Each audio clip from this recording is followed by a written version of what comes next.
He passes the veil. The departure of Frank Henderson Tuesday afternoon. His illness was long, and the journey's end was not unexpected. Mr. Henderson, prominent in business and social circles, a prominent member of many fraternal organizations, sketch of his life.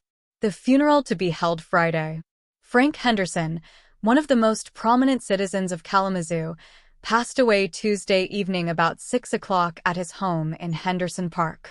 Mr. Henderson's illness is of long duration. In March 1896, he suffered a stroke of apoplexy from the effects of which he never fully recovered. He was very ill but became better only to have several repetitions of the trouble, which were, however, less severe. Mr. Henderson has for many years occupied a very prominent position in Kalamazoo. He has been an exceptionally fine businessman, and as a manufacturer of uniforms and all that pertains to the regalia of secret societies, he has been well known in the business world of both hemispheres. Mr. Henderson was an attendant of the First Presbyterian Church, and for many years was a member of the choir. He also sang for a long time in the choir of St. Luke's Church, when it was located on the site now occupied by the YMCA building. His fine deep bass voice will long be remembered by a large number of the people of this city.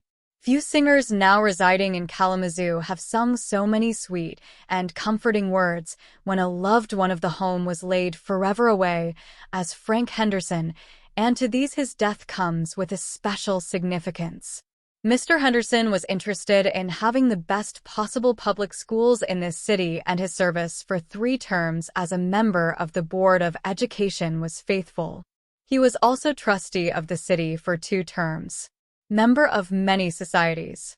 The subject of this sketch was a 33rd degree Mason. He held membership with Anchor Lodge No. 87, P&AM, Kalamazoo Chapter No. 13, RAM. Peninsular Commandery No. KT. DeWitt Clinton Consistory of Scottish Kite Masons of Grand Rapids, and also belonged to the Independent Order of Odd Fellows, the Knights of Pythias, Elks, Ancient Order of United Workmen, and the National Union.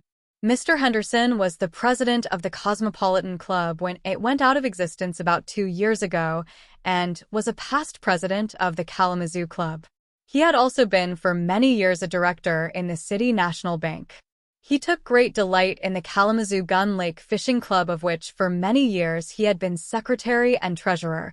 He had also been one of the trustees of that organization. It was one of Mr. Henderson's greatest pleasures to go to Gun Lake. There he found rest from business cares and anxiety, and many are the holidays, notably the 4th of July, which he with his family and a few congenial friends has spent at that resort. A gentleman said to the Telegraph that he had been with Mr. Henderson and his family at Gun Lake the 4th of July for 14 or 15 years. Sketch of his life.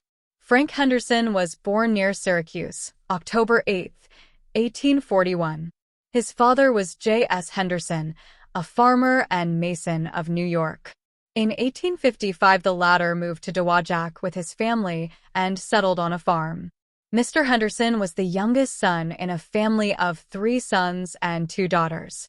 At the age of 23, he went into business for himself. In 1864, Mr. Henderson became a member of the firm of Brown and Henderson, which opened a saddlery and trunk manufactory. This partnership lasted 3 years. When Mr. Henderson bought out his partner at the expiration of 3 years, he admitted T.F. Giddings to partnership. After another 3 years, Mr. Giddings took the saddlery business and trunks, and Mr. Henderson became sole proprietor of the regalia and society goods, the manufacture of which had already begun. In a few years, the sales had increased to over $100,000. He made all kinds of uniforms and regalia for societies of whatever country or class.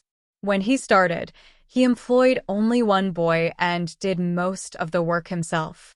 In February 1893, the Henderson Ames Company was formed and Mr. Henderson was made president, which position he held until his illness.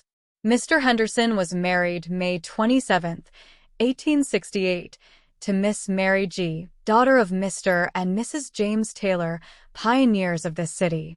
The wife and 5 children survive: James T., Mrs. C. M. Stevens of Detroit, Mrs. James McCall, Miss Clara, and Miss Frances. Mr. Henderson's energy and enterprise originated Henderson Park, thus making beautiful the extreme portion of the city.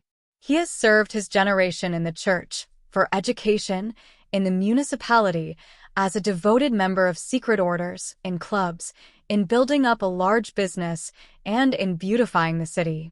The funeral will be held Friday afternoon at 2 o'clock at the house. Reverend Dr. John Gray will be in charge.